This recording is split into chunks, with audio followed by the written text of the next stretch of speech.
to be here this afternoon, and we are especially thankful for our legislative delegation. We have a strong delegation, and we appreciate our rapport with this delegation and the hard work that you guys do to assist the county as we move forward with different initiatives and projects. And so we did have a meeting the other day, and we did select 3.5 things, I guess you could say, to present as our initiatives. One is the expeditious funding of the FDOT work plan. That's certainly something we would like to see move as expeditiously as possible. The other is outlying Field 8, a lift station funding, about 2.5 funding for a lift station. We are formalizing a Triumph ask as we speak, and that will be turned in by the end of the week. But this state lift station is a key component to us being successful out there marketing that property. And then I think one that's already on the state's agenda is the revamping of the property insurance issue. I know there's a lot of a special session already geared up to take place, and we certainly would lend our support and resolution to that initiative. It's a big initiative throughout the state, but also here in Escambia County, so we will certainly support that initiative. And that's it. Members, any questions? Thank you, sir. Thank you for being here. Bruce Woody, ECUA. Mr. Woody, welcome, sir. Good evening, Senator and representatives. Appreciate the opportunity to speak here this evening. My name is Bruce Woody. I'm with the Executive Director for the Emerald Coast Utilities Authority. ECUA provides water, wastewater, and sanitation services, as well as collection of solid waste and recycling and yard waste in Escambia County. On behalf of the ECUA board and myself, we certainly thank you for your service to Escambia County and help addressing the legislative issues on behalf of ECUA. Among the goals listed in ECUA's mission statement is the objective to pursue operational efficiencies in an effort to maintain reasonable prices and to use environmentally conscious decision making. So in that spirit, the ECUA has identified a capital project in our solid waste division that is in the interest of our ratepayers to pursue. ECUA has filed a local support grant request in the amount of $3 million, which will be matched by $12 million from ECUA to construct a transfer station for solid waste, recycling, and yard waste. This transfer station is at a location where route collection vehicles can transfer the volume that they've collected on a route to a much larger enclosed trailer vehicle. These trailers then contain volumes anywhere from 3 to 5 truckloads, and then they are in turn driven to the landfill for disposal. The benefits to be gained by the construction of this transfer facility include reduced operation costs due to fewer trips to the landfill by individual collection vehicles. This saves fuel, reduces delays at the landfill to discharge each load, significantly reduces the cost of damage to trucks, which occurs at the landfill face, such as punctured tires, cut hydraulic hoses, even twisted truck frames. We've had some vehicles turn over at that location. Also, returning vehicles to their routes more quickly is much more efficient. It reduces the route collection time. And with the rapid development that's occurring in our county, additional routes are being added on a regular basis to keep up with anywhere from 12 to 1,500 additional customers that we're adding each year. Right now, a 27 cubic yard collection vehicle now costs $485,000. That's twice what it was 10 years ago. So the capital cost of vehicle replacement is really a significant part of operational costs. So extending the life of those vehicles through investing in this transfer station is really critical. Transfer station will help reduce the mileage on those vehicles and reduce damage incurred at the landfill. Environmentally also, it reduces fuel consumption and vehicle exhaust, although we do use CNG fuel, reduces mileage and wear and tear on the roads to and from the landfill, and the transfer station design that we're pursuing involves direct transfer to trailers, so there's no double handling, no odor control concerns either. Approval of this request will be a direct benefit to 117,000 customers and your constituents in Escambia County by reducing the principal cost of the financing for this project, and will allow ECUA to pay off this project as much as 4 years earlier than its originally intended date. So thank you again for your work and that you pursue daily on behalf of the community And thank you for your consideration. Thank you, sir. Doubleheader tonight. Well, when you're going to ask for money, better send as many people as possible, right? Good evening, lady and gentlemen. I really appreciate your help over the last few years with septic to sewer. We're jumping ahead of that game. This will be the first time in several years I'm not here to ask you for money for septic to sewer. I'm here merely to back up what Bruce said. Those trucks turning over at the landfill are getting to be quite expensive.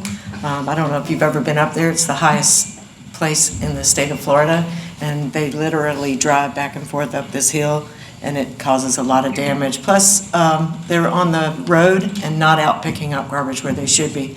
I'll add one other thing about this transfer station. The $3 million that we're requesting from you will allow for additional engineering to make this a better facility for the community in which it will sit. It will allow us to keep odors down and to keep sanitation within an encapsulated building. So that extra money is very, very, very special to my heart because that sits in my district. Thank you very much. Thank you for being here. My friend Kevin Adams, Escambia County School Board. Thank you, sir. And I want to congratulate each one of y'all on your chairs and vice chairs. And I know some got whips. And when I'm across the state of Florida, like I was in Tampa this last week, I always get a chance to brag about our delegation up here. So y'all do a wonderful job. I'm here tonight to speak to you on the Escambia County legislative priority items. I believe each one of y'all got a copy in the email we sent. We're going to be asking for increased base student allocation funding. We all know about the shortages of bus drivers, cafeteria workers. The base student allocation funding allows us that money to do the pay for them, where we got the categorical funding for the teachers. But as you know, diesel fuel's up, everything's up, commodity, every cost that we got is increasing in Escambia County. So the next item we have is the hiring experienced educators. We're also looking at re-employing retirees. I know we've talked about it several times on how to get them back. You know, if they want to drive a bus just a day or two to help, we're 40 bus drivers short right now. We could use a bus driver too. The other item that we have in there is protecting school district employees, the regular employees with their Privacy Act information. I know for elected officials that's free game, but I didn't realize that people can get their Privacy Act information, so if you could look at that. Mental health services is a big demand ever since COVID. We're still trying to plow our way through that, and these kids need as much service as we can provide them. School safety, guardian program. Please keep that funding. We love our guardians. So we got a combination of guardians and school resource officers, works good. And safe routes to schools. I'm still trying to get across those state highways with any kind of way I can get the kids, whether 9 Mile Road at Beulah Middle School or Beulah Elementary at Mobile Highway. Whichever way we can get a light there or pedestrian bridge, whichever way, because now what we have to do is send buses across the road to pick up the children, to bring them across the road. And it's not only in District 1, we got it in other places. So pre-K, fun pre-K, fully fun pre-K. It's very important to these kids that are behind, that can't identify a letter in the alphabet, to get that pre-K. So buses will go out there and get the children, bring them to school for a full day instead of 4 hours. So anyway, that's the platform. You have it. I know I'll see y'all down in Tallahassee. So any questions? Would you mind? Yes. I just wanted to make sure before you leave, the drop program, that's what you're referring to, am I correct? For Right, the right. rehiring, okay. Yeah. As we are having those conversations continuing. And then the mental health services funding, I highly encourage the school board to reach out to the task force. We're in the process of doing the strategic plan in partnership with the agencies, Department of Children and Families, Okay. all of them. So I Okay. highly encourage Yeah. that, so you can be a part of that, because you're asking for money. You're asking, Right. and that's a part Right. of what that strategic plan in place. And then the safe schools conversation, we are working on that. DOT and DOE, we had a meeting, and then we had a hurricane, and now it's lined up for, I think, a week or so from now. I'll be meeting with them, but we have to keep them both at the table at the same time so we can make sure we make progress. And I'm willing to meet with you if that will help. With the the employees coming back to work, my vision is they come back as a temporary worker. They got their benefits, they got their retirement, they're done. They're just coming back to fill a void. And I know it gets complicated because you got the drop language in there. So, but appreciate any help that you can provide. Thank you. Sir. Good evening, Senator. Good evening, Representatives. Thank you all for being here tonight. Kevin Brown, Pensacola State College. As Karen mentioned earlier, President Meadows sends his regards. Unfortunately, he's traveling today and could not be here, but wanted me to extend our gratitude for the tremendous support that the delegation has given us throughout the years. All you have to do is walk around this campus to see what that looks like, from the bars building to everything else, the asphalt replacement and everything that we have been able to receive from our legislators. So with that being said, we have 3 exciting local priorities this year. Our first is for a new training center that would be able to meet the need that we currently have in this county of not having a training facility for professional development and for our students that can house a large number, 300, 400 plus people. Now, we are developing an appropriation request of $12.2 million to construct a facility that will fill that need, that will allow both employers and students to benefit from training, from continuing education, from licensure certifications, and things like that. Our next is a need that we have been working with the state to try to help in regards to charter technical academies. Our county is in desperate need to provide this for our students. Our workforce is crying out for more well-trained technical workforce, and we are working on that solution. By a 9.9 appropriation request, we are going to be able to build the Pensacola State Career and Technical Charter Academy by partnering with a lot of our local industry here to target the types of training that they need that our students can provide them. Training such as any type of aviation maintenance, industrial manufacturing, cybersecurity, and the flexibility to be able to identify what are those new careers down the road that we can help our workforce be prepared for as they're coming. It's something that I know our delegation knows is very important to this county, and it's something that we hope to be able to work with y'all on in order to get passed. Our last one is a continuation of a project that we are very grateful to get the majority of money for last year when it comes to our asphalt repairment and replacement. We are still needing about $2.7 million to finish that project, and that will complete it. As Senator Broxson mentioned, this is the oldest state college in the state. We have some infrastructure and safety needs that need to be taken care of, and we appreciate the legislature's focus on that so we can make sure our students and our faculty are safe while they're here. So with that, if there are any questions, I'd be happy to try to answer them, but I will say that President Meadows and I will be coming by, meeting with each of you individually to discuss these projects more, to make sure we've got all of our I's dotted and our T's crossed, and can get the right input from you guys as we move forward. So appreciate your time today and appreciate the support. Any questions? Thank you. Thank you. Dr. Oleski with the District 1 Medical Examiner's Office. Thank you for being here. We missed you last night. Thank you for having me. I was busy traveling 9 hours back from Palatka, Florida after giving an hour-and-a-half testimony on a homicide case. Long travels. So thank you all for having me and for your support, continued support of the District 1 Medical Examiner's Office. We are the only nonprofit medical examiner's office in the country, and we are the first medical examiner's office in the state of Florida to ever receive state appropriation. So thank you for that, Senator Broxson and the excuse me. So we serve 800,000 residents across 4 counties. And we are part of the critical, we are asking for critical assistance over the next 2 years.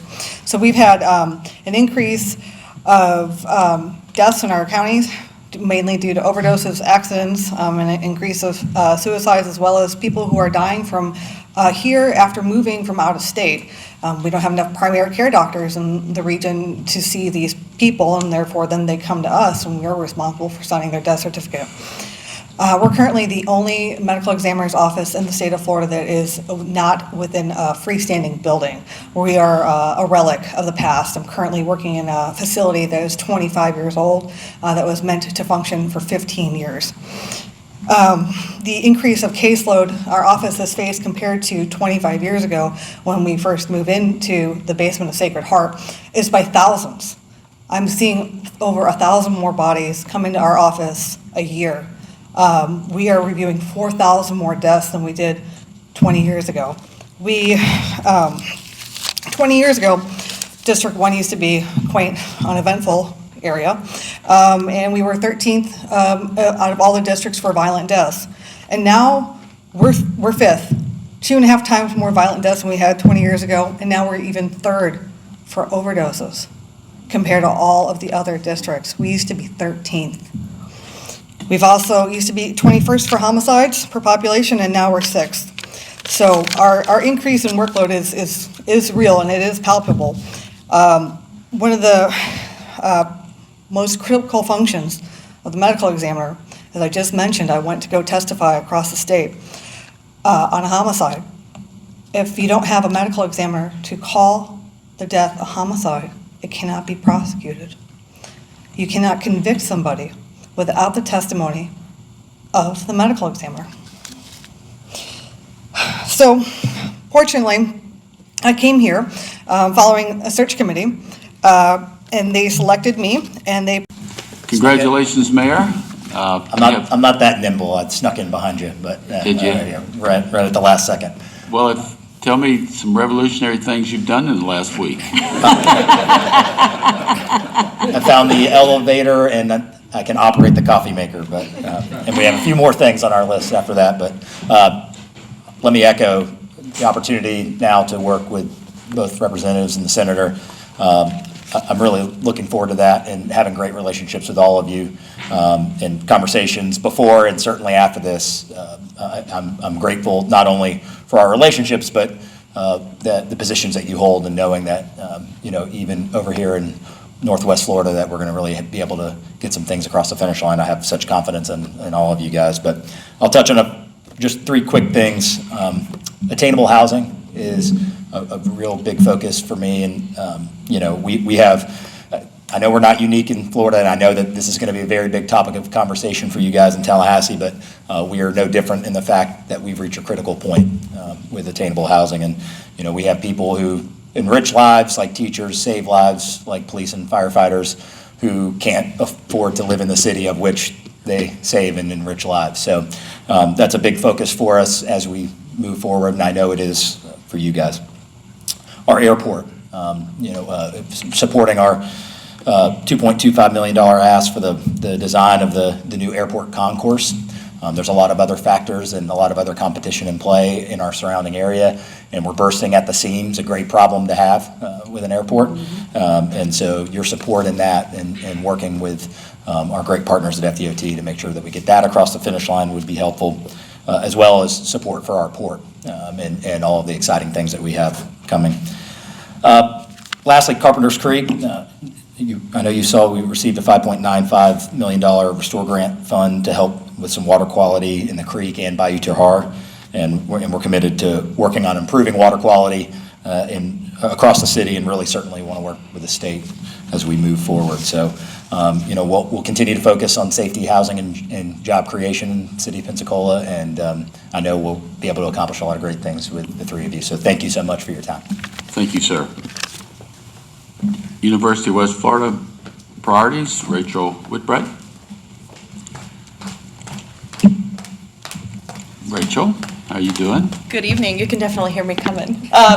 Thank you for having me tonight. President Saunders sends her regards. She is off traveling doing presidential duties tonight, so she sent me in her stead. I'm definitely not the public speaker that she is. I wanted to say congratulations on your re-elections and your new leadership positions. I'm very proud of the caliber of this delegation, and I think that we're going to be very strong moving forward. Thank you for all of your support in the past. Today, I want to highlight 2 policy issues and 2 budget issues that we have coming up. I provided you with a laundry list of priorities that we have, but in the interest of time, I'll just touch on those. First, we'll start with budget. We respectfully ask 2 appropriation projects from you this legislative session. The first one is going to be about $5 million to demolish the South Side dormitories, which have been unusable and condemned since 2016. I lived in those dorms when I was a student on campus, and it wasn't a surprise to me when those were condemned. They're a health and safety hazard to our students, and we have been waiting to demolish those. They're on our PICO list, so we're hoping that we can get the legislative funding to finally get those off campus. The second budget priority that we have is infrastructure. So currently, our infrastructure on campus cannot sustain any new facilities, any new buildings. We couldn't even build a new bathroom if we wanted to. So in going with our new campus master plan, which our Board of Trustees is going to approve next week in our Board of Trustees meeting, we're looking to build out some new infrastructure so we can continue on our path of growth. For policy, we have 2 main issues. The first one is specialty license plates. In 2019, the legislature changed a DHSMV regulation to say that the lowest circulated specialty license plate has to be eliminated. The legislature's intent was not to include state university system license plates in those, but DHSMV is interpreted that statute to say that the state university system, if they're the lowest, they can be eliminated. Those go towards student scholarships, so for every plate that we have, $30 of the renewal fees goes to scholarships. Currently, we're number 2 on the list, so we're second from the bottom. If we lose that license plate, we're gonna lose a big pot of money for our student scholarships. And then finally, our next priority is veteran-focused. So we would like to see a new course fee waiver for veterans with a DD 214 status, which is an honorable discharge, to waive their course requirements for civics literacy. We make the assumption that these veterans have an intimate understanding of what our civics and governance structures look like already. So we hope to either put that in a bill somewhere where it makes sense or sponsor a bill and help get that across the finish line so we can aid our veteran students in making it quicker, easier, and cheaper for them to get through college. That's it. President Saunders says congratulations as well, and if you have any questions, I'm happy to entertain those. I do. Have you spoke with General Hartzell about this recommendation for the removal of the requirement for civics for the DD 214? I have not, but I have spoken to House staff about it. I sent over some of our language that we have. Lori Mulcaris with the Military Veterans and Resource Center came to me with this last month, so it's still pretty new for us, but I definitely will. Well, I do want to say this, that several years ago, we went to a new metrics with the universities on performance funding, and we would expect that the University of West Florida will perform very well in pursuing the national championship in the next 2 games. So we're watching very closely to see how that performance goes, and hopefully we can have some good word for you on your funding. Thank you, absolutely, and I appreciate that. Wow. I think as I was leaving the office today, I heard the football players chanting and cheering, so they're fired up, we're all fired up, and thank you for your support. Hopefully we'll have our 2nd national title in 7 years of having a program, so we're very excited. Thank you for being here. Thank you. I'm here to talk about Perdido. And Perdido is a thriving coastal community of 20,000 people in Florida's Panhandle. We have 3 state parks, we have a national seashore, a rich coastal forest, and endless white sand beaches that many people know about. We're proud to be a hidden slice of paradise, but being 30 minutes to 45 minutes from everything has its challenges. Our isolation makes us an inconvenient location for the delivery of county services. We're usually last on the list, and if somebody jumps in a truck, they've got an hour round trip at least to get out to us to do anything. Add to this, our county is stretched to the limit with regard to code enforcement, road, pond, park, and beach maintenance, and calls from our concerned residents, and most recently, zoning issues that are very concerning to us. We have 6% of our county population. We hold 16% of the taxable real estate value, $3.54 billion at last valuation. That's after homestead exemptions. We produce 20% of the tourist development tax. we generate quite a bit of revenue for the county.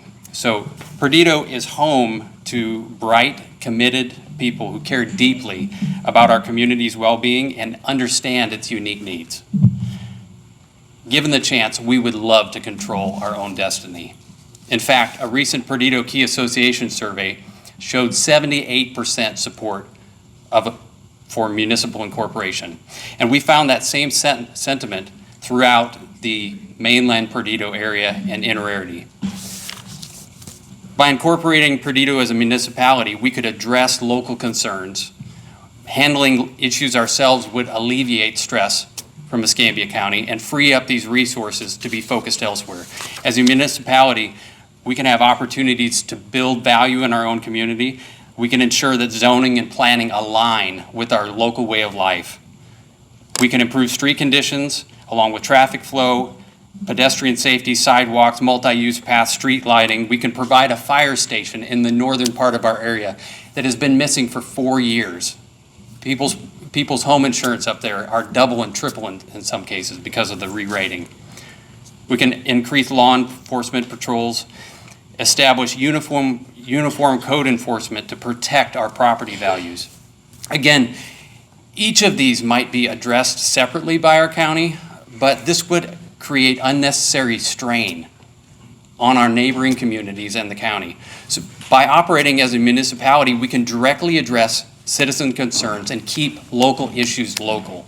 Local decisions, local dollars. At the same time, we can improve the quality of life for our neighbors in Escambia County by reducing their load.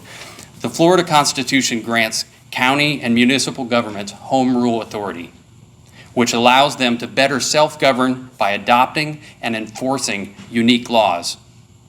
The Perdido community, our community, desires this authority. The process of municipal incorporation starts with our citizens, community work groups, and local support. Over the coming months, Perdido citizens will work together to propose boundaries, guide the creation of a feasibility study, a 5-year projected budget, and a proposed city charter. The results will be submitted to this delegation by September 1st, 2023 to become a local bill. The Florida House and Senate vote on the bill. If it passes, our citizens are granted the right to vote to become a municipality in 2024. I want to thank you again for the opportunity to speak with you, and we look forward to working with you in the coming months.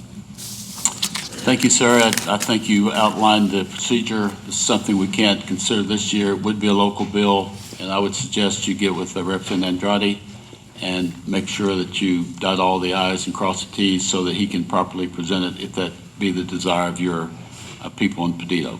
Yes, sir. Thank you. Darren Shepard. Thank you, sir. Thank you. Good evening. My name is Darren Schaefer, President and CEO for Visit Pensacola. I'm also the board chair for the Northwest Florida Beaches Council, which represents 8 counties along the Panhandle on the Gulf Coast. I appreciate the opportunity to be here tonight on behalf of the local tourism in Escambia County to ask for your support against any legislation that expands the use of tourism development taxes. Every year there are new and inventive ways to expand or divert the uses of tourism development taxes from their intended uses, which was really brought by hoteliers across Florida and asked for this tax to be put into place. Then it was passed by a referendum here in the county with the intention that it would be used primarily for local tourism promotion, the development of tourism-related facilities, and beach and shoreline maintenance. Visit Pensacola, we're the destination marketing organization for Escambia County. We are funded our efforts through tourist development tax, and that allows us to promote Pensacola, Pensacola Beach, Perdido Key, really all of Escambia County, and drive that tourism economic engine that benefits businesses in our community and the residents they employ. Just a few notes. I think everyone can appreciate what tourism has done for the state and what it allows. For our last fiscal year, we had 2.5 million visitors in Escambia County. And what they do is they bring money from outside the community into the community. They spent $1.3 billion in Escambia County, and that supports over 22,000 jobs. generates $638.7 million in wages and salaries. So when we take a look at performance, we take a look at the amount of tourist development tax that's generated. We generated $21.86 million in TDT in fiscal year '22. That's the most ever. When I arrived in Pensacola in April of 2020, at the beginning of COVID, that was probably one of our worst years, where we had less than $10 million. The best year before that was 2019, which was 12.3. So to go from 12.3 million to 21.8 is significant growth, and shows that the efforts that we're doing is really taking advantage of what the unique attributes that our destination, our county has to offer. More importantly, 26% of all taxes collected in Escambia County can be attributed to tourism.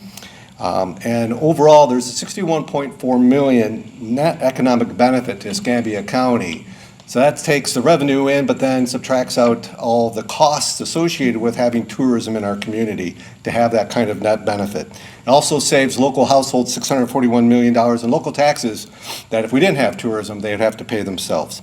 So again, I appreciate being here tonight. The current situation, the structure of tourism development taxes is a system that works for Florida and Escambia County, and so maintaining that current permissible uses of tourism development tax for tourism promotion development will continue to grow are the success of our economy here in Escambia County.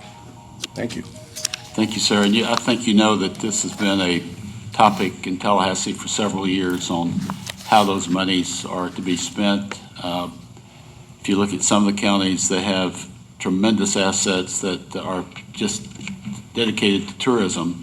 And last night's delegation meeting, we had the very opposite view about using the money for infrastructure. So again, I know that there's a divided issue on this statewide. It would be great for the legislature if we had a united position of the 67 counties to know exactly what we should do. So we're divided in this region, so I'm sure we're divided around the state, but thank you for your presentation. Thank you. Yeah. Of course, yes, sir. Thank you. First, obviously, Senator, representatives, I want to thank you. Thank you for your commitment to serve. I know how much time it takes and what it means, and it just means a whole lot to us and your accessibility to work through a lot of projects that we work on. Wanted to kind of take just a minute to, again, celebrate the success with you all, because, again, our partnership with the city, with the county, and with the state is really where we've been able to hit our metrics. We actually just finished up our 5-year strategy a year early because of the great work that collectively we have all done. We've created over 2,000 new jobs for Escambia County. That's $105 million plus in payroll every single year through the efforts between, again, the city, the county, and the state programs that we've actually been able to leverage. That's over $300 million in new capital expenditure that's also being put in the ground. So the things that you do, the programs that you put in place, the support that you give us are turning great results, and we want to thank you for that. One of the things, again, this is probably the first time that we've come to y'all and we're not asking for support on the bluffs. So we want to thank you for that. Thank you. It's been a great project. We're actually, again, just now breaking ground, and so once you move into assessment, study, and marketing, and you actually start turning dirt, we all know that takes quite a long time to get those programs going, and that's the stage that we're at now, is actually putting in infrastructure to support job creation. But even with that and those commitments and the continued investment that you all have had, we're working 3 active projects right now. Some of those are over $1 billion each that are actually looking at the bluffs. One project, because of this effort, they looked and the site didn't work, but we're actually finding a secondary site. So even the work that we do on the bluffs still may turn a benefit, even though they may not buy property specifically in that area. So again, the investments and the things that y'all are doing are definitely creating those results that we're looking for. Lastly, but even though we don't have a specific ask for PDC, we are here to really get behind and support some of our partners' asks. The county came before y'all and asked for support with the lift station with Outlying Field 8. We are going to Triumph in partnership with them, so we'll be able to put the roads in and some other infrastructure in, but obviously water and sewer is a key component of our success with that particular park. So we appreciate y'all's support on that. Another one that we've been working is a Department of Defense research project that we presented to some of y'all. So your continued support on that would be appreciated, and we'll bring more information to y'all as we go into session on that one. Our Pensacola State and UWF, they're coming for y'all, for different asks and support. Those directly support and attribute to some of the projects that we're currently working for, and we're working with partners between both of those entities right now to look at growth strategies, additional training programs, and so I'm sure we'll be coming for y'all this legislative session to see what you guys can do to support us on that. Lastly, again, the Port of Pensacola. We've got 2 or 3 really strong projects that we're working with the mayor's office on and his staff to try to put together, and so we'll be talking to you more about that as we move into session as well. Lastly, it's one that we've been working on quite a while and ties back into our information technology strategy for the community.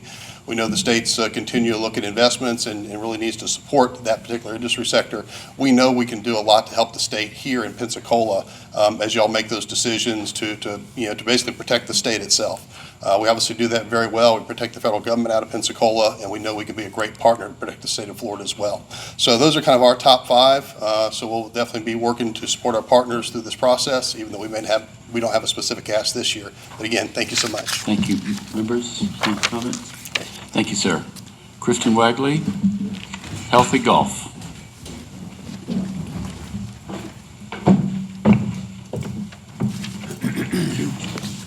Good evening. Again, Christian Wagley. I live here in Pensacola, work for Healthy Golf, which is a nonprofit that has worked for nearly 30 years on a variety of water, energy, and environmental issues across the Gulf Coast. As I think about the issues before the 2023 legislative session, 2 things come to mind that have always helped to guide our nation toward the more perfect union that our founding fathers envisioned. They are security and tradition. On tradition, one is that our founding fathers and a long line of presidents warned often of the dangers of corporations. We did not break free from the tyranny of King George III, only to see it replaced by that of private entities intent on acting just as selfishly.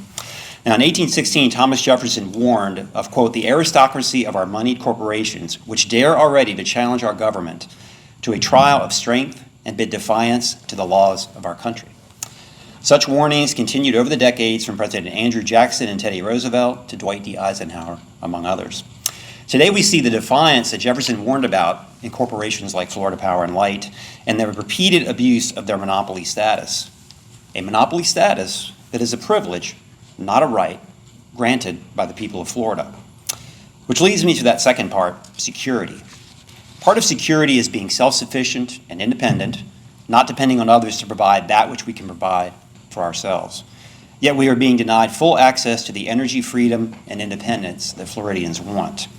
We see that in the high rates and continued increases from Florida Power and Light and their bills, and we contrast that with their continued increases with the many locally owned businesses throughout our communities that have worked to keep their prices and profits down, even as their own costs have risen.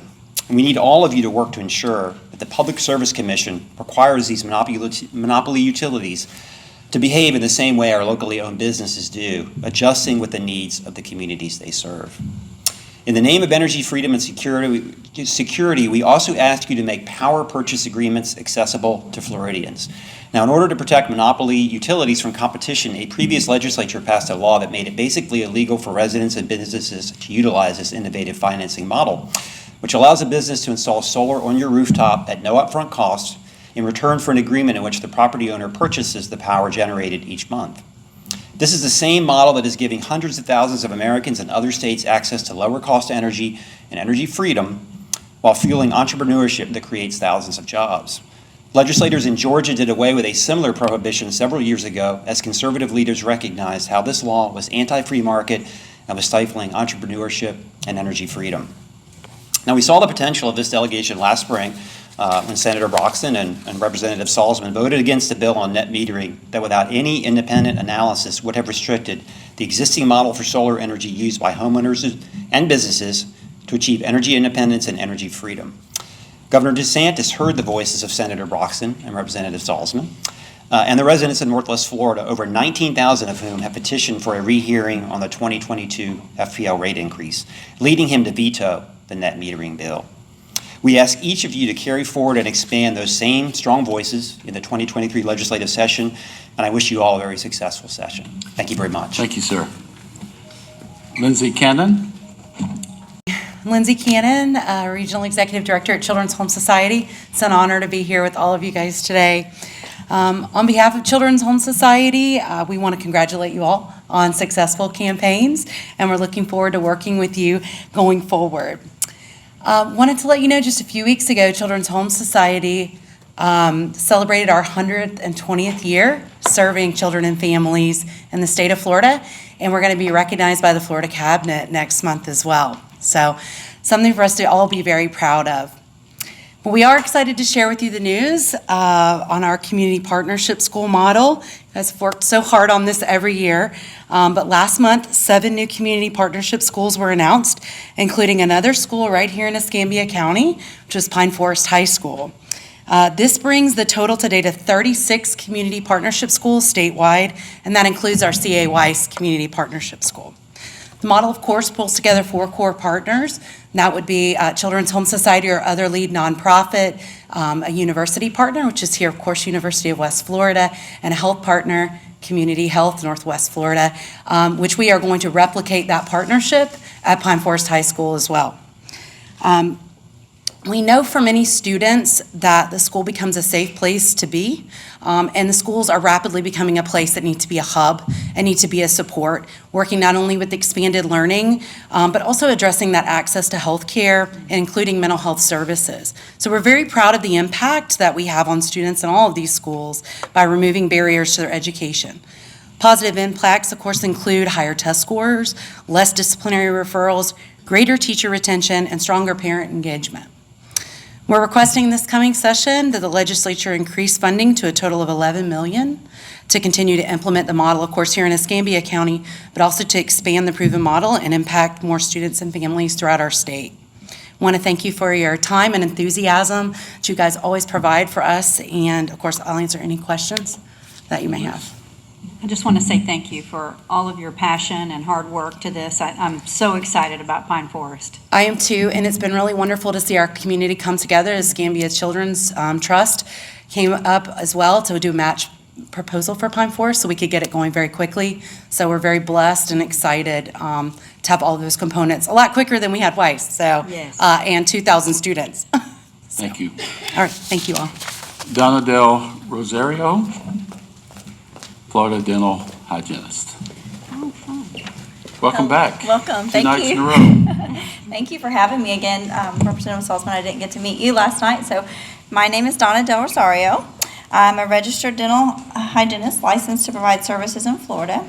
I'm a member of the Florida Dental Hygienists Association.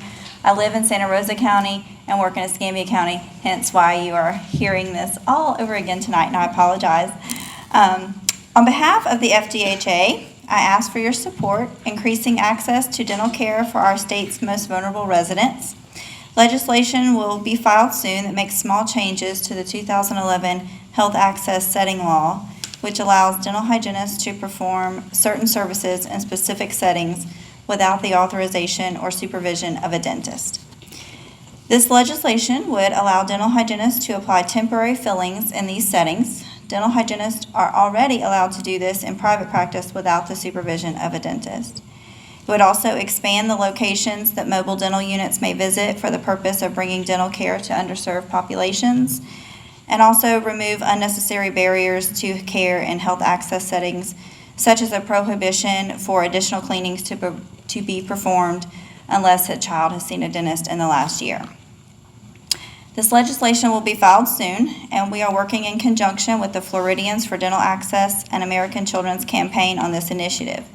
Thank you for your consideration of how Florida can expand oral education and care to children and adults across the state. Thank you. Thank you. Any questions? One I guess I'm the question. troublemaker. No, you're fine. What does the Florida Dental Association say? The FDA? Yes. We are working with them as well. Thank you.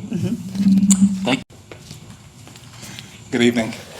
I'm here tonight on behalf of the American Cancer Society Cancer Action Network, and I first want to say thank you for your support in the past for helping us make sure Florida stays a hub for research and that our Floridians are seeing a lot of success from what's coming out of Sunshine State. Tonight I want to bring forth the American Cancer Society Cancer Action Network, which is a nonpartisan organization, priorities that we're looking at for this upcoming session.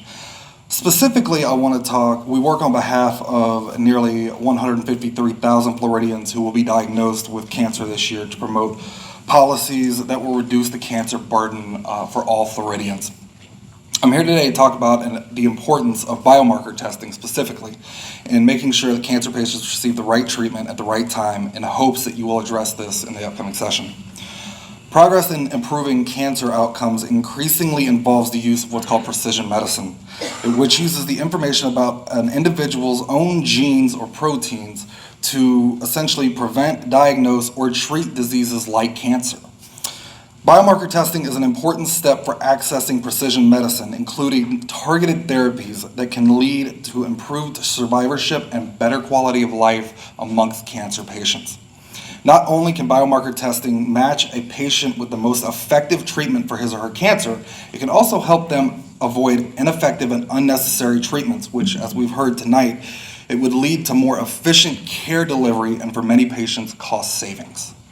So, unfortunately, insurance coverages for biomarker testing is failing to keep pace with innovations and advancements in treatment. This means many cancer patients aren't getting access to the best treatments for their cancer, even when biomarker testing is the standard of care, which is the case for many cancer types today. As state legislators, you have the ability to ensure that appropriate biomarker testing is covered by state-regulated health plans, including Medicaid. In other words, you have the opportunity to impact thousands of lives by giving individuals a better chance to access the most effective treatment and beat their cancer. Why a reason that this is so important to me is my mother is currently going through cancer treatment. She received biomarker testing at one of her initial oncology appointments and is now receiving precision medicine in hopes that she will receive a full bill of health. So in closing, ensuring a cancer patient have better access to biomarker testing is a national priority for us. But Florida has the opportunity to be a leader and set an example for other states. We look forward to working with you over the next several months, and I know that we will be in the Capitol building for this upcoming session. Yes. A couple of questions. Yes. How much does it cost for biomarker testing? Do private insurances currently cover it? Do you know what the rate that they cover it? So as far as the rate goes, I would have to get back to our policy experts on that because it does vary. I can tell you that. Can you get with my staff? I'll save everybody the pain. Absolutely. I'm interested in hearing more about this, but there's a lot of questions I have. My staff over there, Debbie, can you raise your hand? I will get one, yes. Let's get a meeting. Thank you. Absolutely, thank you. Our best regard to your mother, and pray for a great recovery. Thank you, sir. Appreciate everybody. See, you're the nice one. Jacqueline Rogers. Good evening, Senator Broxson, Representative Salzman, and Representative Andrade. Thank you for the opportunity to address our local delegation tonight. I come here with a simple request to ask you to consider making the path easier for constitutional counties to recall their local elected officials, similar to what municipalities and charter counties are able to do, as described in Florida Statute 100.361, where the requirements for petition and signatures and grounds for recall are clearly laid out there. This process has not been abused in the counties currently able to recall local elected officials, and with similar parameters set forth for constitutional counties, it would not be abused either. There are decisions that should happen at a local level, and as I'm sure you all would agree, government closest to the people is the best government. There's been great interest in the Recall Florida group effort, and many of your constituents locally and electors around the state think that this is an important right for constitutional counties to have. We hope that you would consider sponsoring or co-sponsoring a bill to make it easier for constitutional counties to recall local elected officials, and once filed, you might help guide this bill through the necessary committees to get it to the respective floors in both the State House and in the Senate to be voted on. Thank you for your service to the constituents, and thank you for this opportunity tonight. Thank you for being here. Kimberly Garman, Escambia Education Association. Senator Broxson, Representative Andrade, Representative Salzman, it's so nice to see you.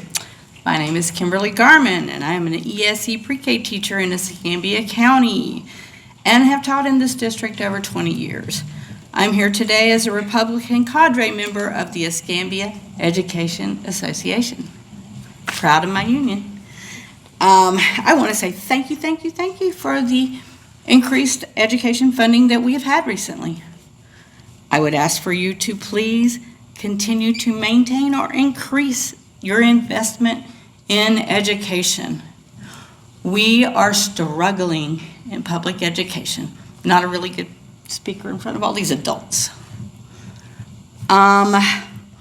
We have massive teacher and staff shortages. Kevin Adams was talking about this as well. Just for some numbers, Florida has faced this severe teacher vacancies in the past 10 years. Last January, we saw nearly 4,400 teacher vacancies throughout the state, and that number has continued to climb. At the beginning of the school year, we saw more than 6,500 teacher vacancies, meaning that more than 500,000 of Florida students started their school year without a full-time certified teacher. Additionally, we're facing nearly 5,000 vacancies for education support professionals. That number includes essential staff like our paraprofessionals, bus drivers, cafeteria workers, janitors, clerical, maintenance, and office staff that help our schools run efficiently day in and day out. Now, in Escambia County, we're also competing with Navy Federal. We just lost another one who got an $8 an hour raise to leave to go to Navy Federal. As a special education teacher, just as a personal view from me, I'm seeing a huge increase in teacher and paraprofessional vacancies. At the school where I teach, we've been advertising for 2 self-contained ESE positions pretty much all year. One in the pre-K classroom and one in the multi-grade classroom. We're desperately short for self-contained ESE teachers and staff across the district. We also need support and maintenance employees. I put in a request to have a door frame fixed before school started. The frame was completely apart on one side. I was afraid it was going to fall off on a student. It was still not fixed at Thanksgiving break.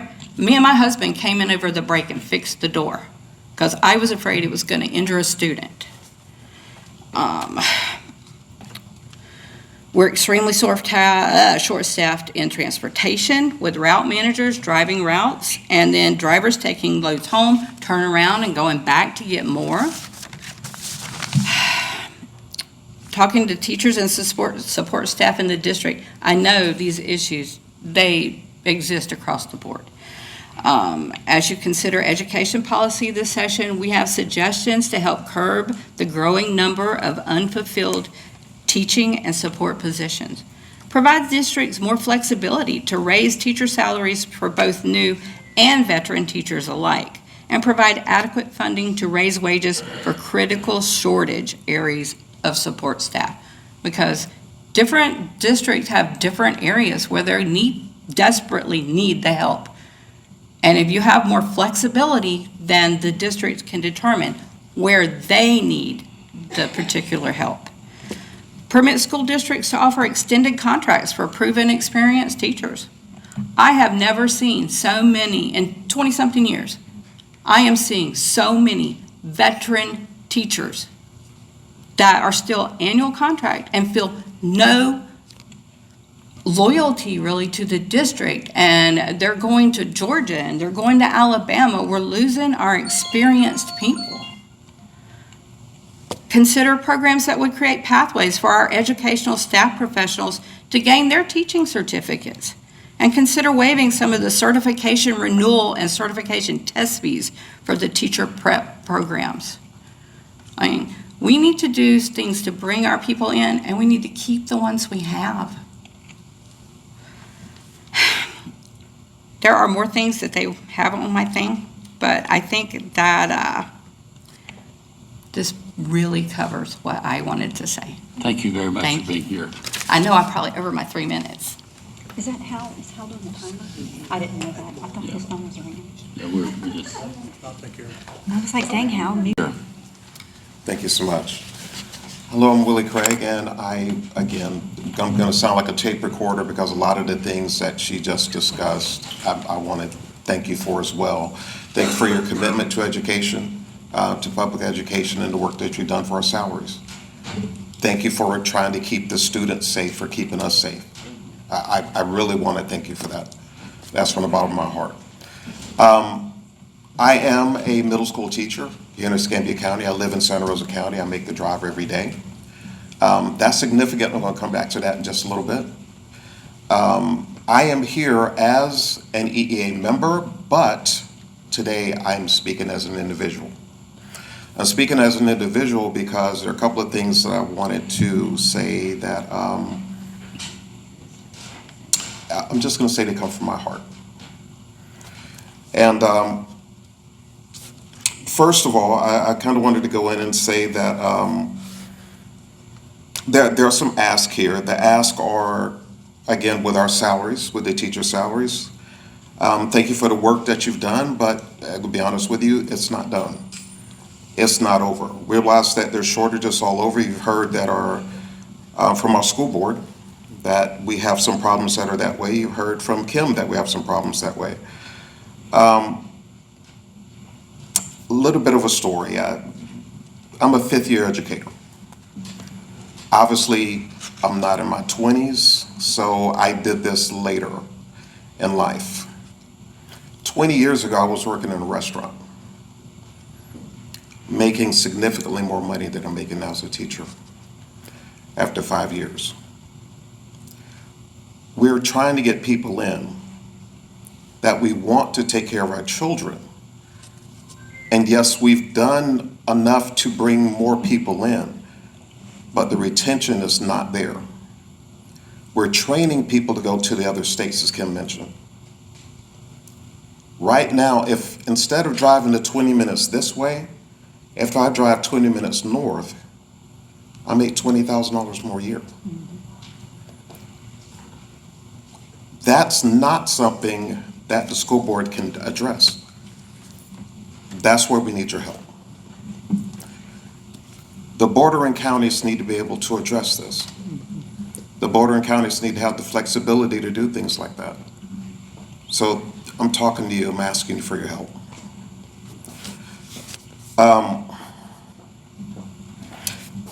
Again, some of the shortages also deal with the teachers that have been here for a while.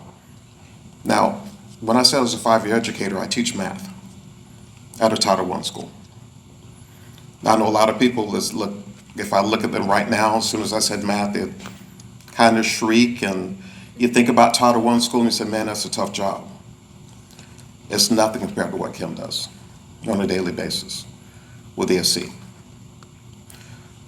We have to support our ESC staff. They should be paid a lot more. They should be paid a lot more than what they're doing.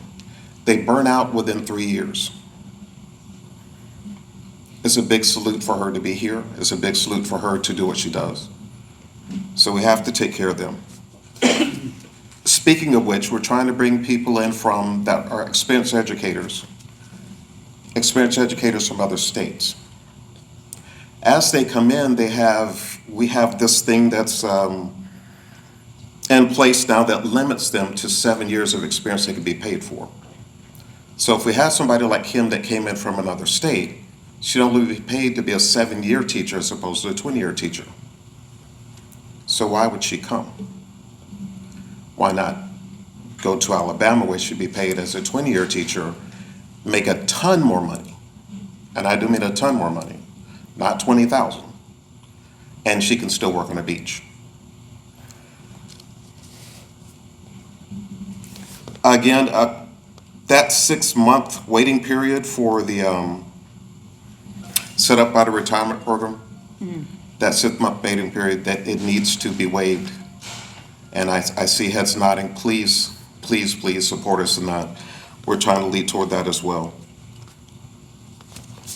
And in closing, again, I say thank you for your support. We're fighting. We're all in the same fight.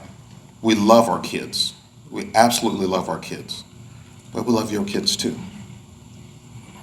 I talked to my kids before I came today. I told them if I started crying, that's me. I told them if I leave out in handcuffs, I'm fighting for you. They know me all too well. So, of course, they laughed, but at the same point in time, they knew that it'd be emotional for me to be here. The last time I spoke was with the school board. It was with my sister passed away from COVID. I don't hide from who I am or what I do with the district. I fight for the district, I fight for my kids. And I thank you for listening. Thank you, sir, for your service. We know it's a hard job, and we Thank you, Senator. It is a pleasure to be here, and thanks for being here for us. I do bring you greetings from the ARC Gateway Board of Directors, our staff, and our foundation, who work every day to help those clients with developmental disabilities. But also, congratulations to all of y'all for prevailing in your election, but also for the amazing appointments you have on committees. We firmly believe that with the leadership from Northwest Florida, you're going to make a huge difference, not only in our region, but statewide in this session. So we look forward to that. Now, normally we come to y'all with an entire laundry list of legislative priorities, but we're not doing that this year. One reason is many of our legislative priorities y'all have helped us with, and we have solved them. But this year we have just one. It's non-wage, what am I trying to say here? Non-wage, bear with me while I get my words straight. Operational, wait a minute, please help me here. Yeah, I'm with you. Hold on just a minute. Just a minute. Anyway, I'm not even trying. Non-wage operational costs. That's going to be a big issue for us, and we hope that we can come to y'all and discuss that with you. Missy is going to come following me, and she's going to elaborate on that just for a second. But let me finish up by saying we really appreciate the open door policy you've given us. You're always here to listen, to talk, and to help us, and we appreciate that. And finally, from our entire organization, we hope you have a very fun and festive holiday season. Thank you. Mayor, are you talking about the $15 minimum requirement? Is that your challenge? Yes, sir, that's part of it for tonight. So I was going to address that. So last year, we were so grateful for the increases that the legislature gave us. That increase was for several services, not all of them, and the average was about 20 to 23% increase. But my employees and employees like mine across the state were making on average $9.50, then up to $10 when the minimum wage went up. So if you go $10 an hour to $15 an hour, that's a 50% increase in their wages. Given a 20-something% increase in the rate reimbursement, that did not cover the mandate that came with it. So while we were very, very grateful for the increase, it did not cover what we needed, essentially.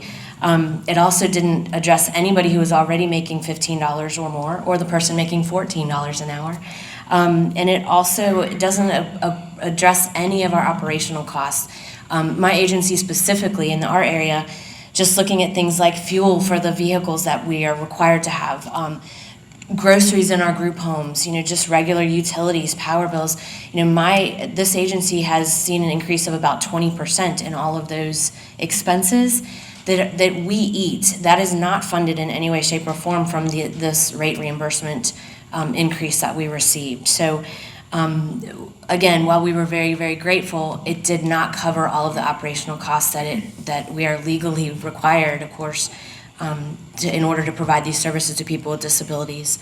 So we are a little bit lucky in that we're able, as a nonprofit, to do some fundraising. But again, that there is a ceiling to what this community can do, and it's not able to cover everything that we need. So providers across the state are struggling. They're closing their doors. They're cutting services. I don't want to do that here in Escambia County.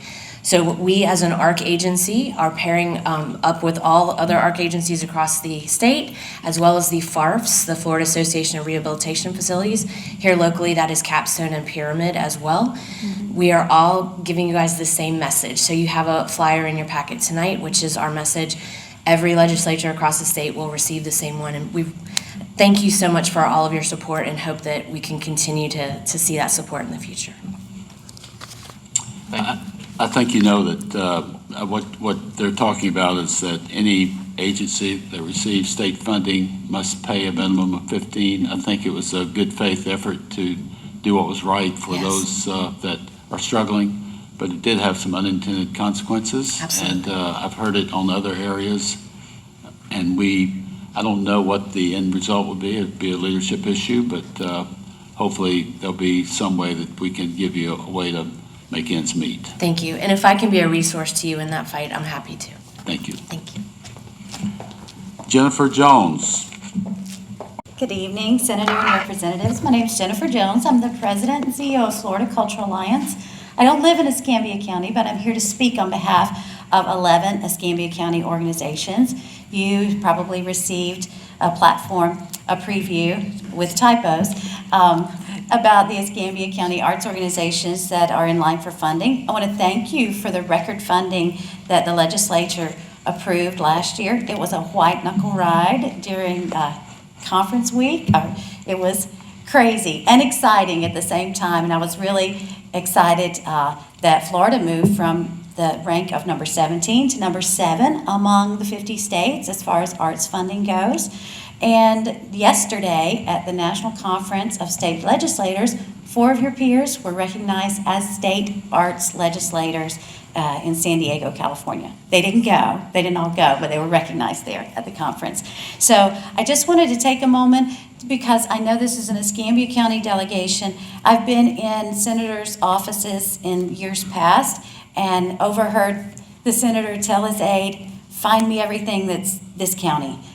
And I just wanted to make sure that everyone knew that there's nothing that says Escambia County when it comes to the arts, because these 11 organizations and their 13 grants that total $1.1 million are lumped in with 774 other grant applications throughout the state of Florida. We're all in this together, and we all advocate for each other. So Miami advocates for Pensacola, and Chipley advocates for Hillsborough County. So I just wanted to make sure, and I believe you all know this because you're veterans, I appreciate the positions that a couple of you are in that are going to see our line items. I want to ask you to start with 100% funding and try to protect it all the way through the subcommittees and the committees and conference week and sprinkle money and anything else that you've got, because I just wanted to read for the audience. I know you know that in 2021, which was the worst year, in recent funding because of COVID, that the Escambia County grantees, they received about $228,000. They served over 60,000 adults and over 25,000 children. I've spoken with the Pensacola Symphony, who is on this list, and got some information that just at their opening night, they had 2,400 students from Escambia, not opening night, but one of their recent concerts, 2,400 Escambia County students, about 900 Santa Rosa County students. And teachers have come to them and said, we don't have full-time music teacher at our school, so when you do this for our students, they see something that they don't have an opportunity to see or hear in their everyday education. So none of these are called education organizations, but they do support public education all throughout the counties that Escambia serves, which I know is greater than just the boundary of the county. So I want to thank you, I want to encourage you, and y'all will all see me in Tallahassee many times.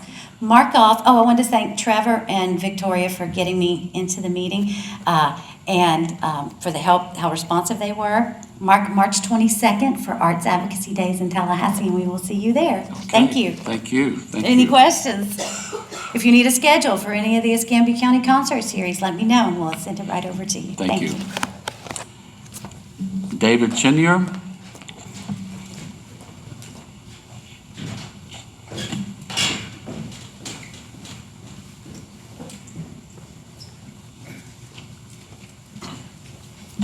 Thank you, sir. Senator, representatives, thank you. My name is David Schneier. I'm here to represent Florida Citizens Alliance and to discuss legislation that provides vouchers to every student in all Florida's 67 counties. In your briefing materials about the FLCA's 2023 K-12 one-point legislative agenda, I'd like to address item 1, which is universal education savings accounts. Speaker Renner and Governor DeSantis have announced that they will actively pursue a universal education savings account. FL Citizens Alliance will very actively support this, but would like to see it include 4 concepts. First, include and be acceptable to Florida homeschool families. Second, significantly expand the student funding organizations to include many charities. Arizona has 50, and I think Florida can do better than that. Today, Florida has only Step Up for Students and the AAA Foundation, and while these might be good organizations, competition is always a good thing. FLCA would like donors to have a wide range of options. Third, allow individual property owners to allocate a portion of their property tax assessment to a student funding organization of their choice. And fourth, establish a savings account for each student awarded an education savings account. The Gardner Scholarship is a great model to follow. Regarding item 2, which is harmful for minors, FL Citizens Alliance has already passed legislation demanding the removal of sexually explicit material with their 2019 and 2021 porn report for all 67 counties. It is up to the legislature, which is you all and others, to repeal the several loopholes in FS 847.001 and 847.012. We need to focus on what needs to be done and enforce current legislation and start terminating superintendents and staff who refuse to comply with the law. Thank you for listening, and hopefully something can be done to provide a choice for our children to have a safe environment to learn and thrive without being subjected to radical ideologies and sexual indoctrination. So thank you. Thank you, sir. Thank you for your presentation. Carolyn Grawley?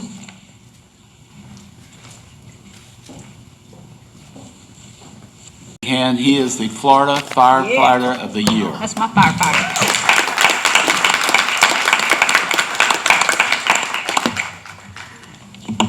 Yeah, I like making a lot of noise in a fire truck and everything, but all this appreciation and applause and stuff is used to be a little much sometimes. You know? So, I thank you very much. It's short-lived. It is. As you said, I'm Nick Grady, here on behalf of the Florida Professional Firefighters. I'm the president of the Escambia County Professional Firefighters. Wanted to talk about hopefully some upcoming legislation this year. In 2011, a number of changes were made to the Florida retirement system. It created disparity between the special risk class members. Among several changes was the normal retirement eligibility, which increased dramatically for those employed after 2011. In 2022, the Florida legislature funded an actuarial study to understand the potential cost impact to restore the FRS, that portion of the FRS, back to pre-2011. The study came back with, I think, very surprising results. The impacts were a lot less significant than anticipated. I know I've personally been kind of involved in working on it for, I think, a couple years now, and many more years before that. So seem to have some good support rolling, and hope to be bringing that to you. I've had great support from each of you over the years. I can't tell you how much I appreciate the support in the cancer legislation.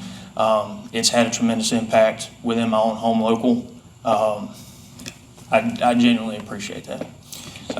The work towards PTSD legislation that's passed is a huge thing.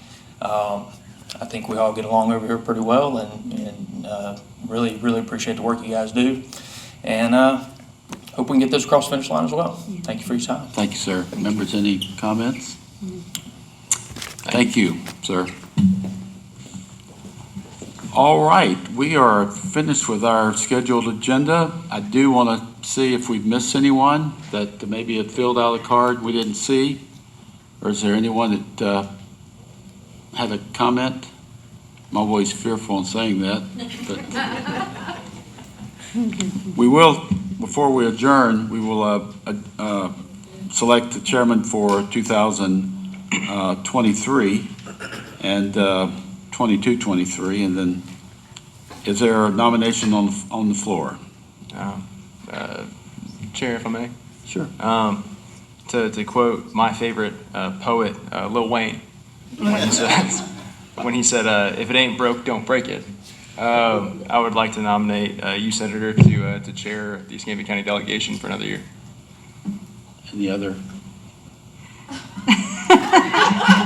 I'm speechless. Well, without objection, show that motion approved. Wayne. But listen, it's an honor to be here tonight, and we are in a great part of the state, and we have great people, and we want to do a good job for you. So this is a public forum, but our offices are open 5 days a week, and we'll be in Tallahassee, and we'd love to see you there, and look forward to seeing you during the 23 session. God bless you and good night. Thanks, Joe.